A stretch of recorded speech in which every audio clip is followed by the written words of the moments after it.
মৃত্যুদণ্ডের রায় ঘোষণার পর আলোচনা এখন শেখ হাসিনার প্রত্যর্পণ নিয়ে। যে বিষয়ে জানতেই সোমবার সন্ধ্যায় পররাষ্ট্র মন্ত্রণালয়ের উপদেষ্টা মোহাম্মদ তৌহিদ হোসেন গণমাধ্যমকে জানান, শেখ হাসিনাকে ফেরত আনতে ভারতকে পাঠানো প্রথম দফার চিঠির কোনো জবাব এখনো আসেনি। তারপরও আরেক দফায় চিঠি দেবে বাংলাদেশ।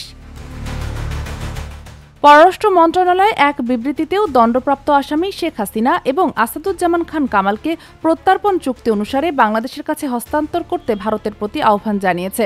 এতে বলা হয়েছে, দ্বিতীয় কোনো দেশ তাদের আশ্রয় দিলে তা অবন্ধুসুলভ আচরণ এবং ন্যায় বিচারের প্রতি অবজ্ঞার শামিল হবে। এদিকে ভারতের পররাষ্ট্র মন্ত্রণালয় একটি বিবৃতি দিয়েছে, যেখানে বলা হয়েছে সাবেক প্রধানমন্ত্রীর বিরুদ্ধে আন্তর্জাতিক অপরাধ ট্রাইব্যুনাল বাংলাদেশের রায় ভারতের নজরে এসেছে। ঘনিষ্ঠ প্রতিবেশী হিসাবে ভারত বাংলাদেশের জনগণের সর্বোচ্চ স্বার্থের প্রতিশ্রুতিবদ্ধ। ভারত সবসময় এ লক্ষ্যে সব অংশীদারদের সাথে গঠনমূলকভাবে যোগাযোগ করবে। Sheikh Masuma, daily hour, Bangladesh.